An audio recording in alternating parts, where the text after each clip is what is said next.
Plus, November is Prematurity Awareness Month. Jody Baker joins us live with important information for expectant mothers. It's all part of Channel 6 News live at daybreak for Wednesday, November 28th. In high definition, start your day with what's new now and next. The people you know, the news you trust. This is Channel 6 News Daybreak.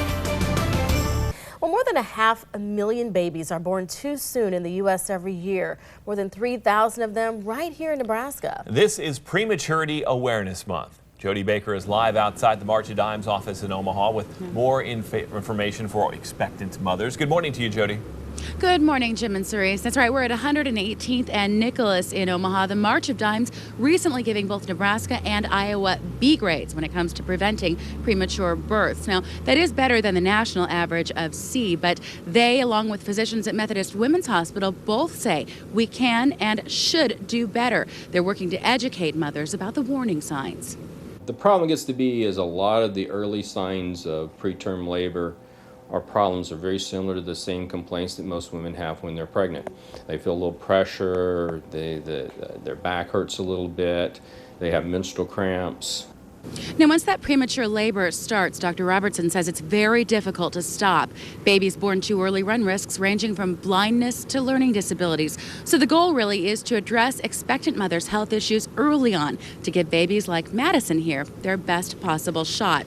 Now, the March of Dimes has honed in on 4 leading causes of premature labor: infections or inflammation, maternal or fetal stress, bleeding, and also stretching. Those factors account for nearly 40% of all premature births. Now, coming up in the next half hour, we're going to talk with one Omaha woman who had a baby born too early, her very first baby, and lost her. Now, how she's doing now and her advice for expectant mothers, things she wished she had realized back at the time. Jim, Cerise, that's coming up in the next half hour. And we learn about these a lot, Jody, these peer groups that really can provide that sort of insight that you only get from people who have been there. It's invaluable in these situations. Oh, it's true. From the information to the support going through something like this, right, and the ongoing care involved with a premature baby, it's a lot to deal with. It's a lot of comfort for those expectant mothers.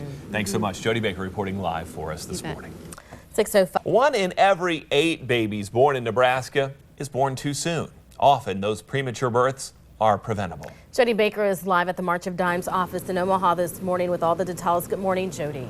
Good morning, Cerise and Jim. We're at 118th and Nicholas. The March of Dimes, along with physicians, are really working to educate mothers-to-be on things that can possibly prevent premature births, letting them know that things like quitting smoking and getting fit even before getting pregnant can go a long way. And so does one woman I spoke with, paying attention to our bodies. 1 in 8 Nebraska babies is born too soon, which can lead to a host of health problems. Natalia Stevens is all too aware. You know, everything was going great, and so I didn't even know that anything was going to happen like that. I've never had medical problems. Born at just 25 weeks, her daughter didn't survive. I had an incompetent cervix, so basically the cervix just couldn't hold the weight of the baby. There was a slight warning sign, the type of thing a first-time mother could easily dismiss. I had water leaking. It ended up being amniotic fluid. Other potential flags expectant mothers may experience include cramping, backaches, and pressure. They may be normal, but they may be advanced signs of early labor. The key is to basically try to find those patients and do something early. Once they've already started the process, it gets very hard to stop it. Through close monitoring, medication, and a surgical procedure in her second pregnancy, Natalia gave birth to a healthy baby boy, Asher, who's now 2.5, and looking forward to meeting his new baby brother due in 8 weeks. And we just feel like so blessed, that we've made it this far, haven't had any challenges. So the doctors, God, Methodist, it's just been amazing. Natalia urges other mothers to speak up, get to the doctor right away if something doesn't seem right, to give babies their best shot at happily ever after. Now, Natalia says what really helped her is keeping her stress level down and putting a hold on work, as well as family support has really helped with that. Now, you can go to WOWT.com and click on Find It for more information on premature births, preventative measures, and warning signs. Jim, Cerise, this education really can't go far enough, and this month is dedicated to that. All right, really important information. Jody Baker reporting live this morning. Thanks so much, Jody. Another check of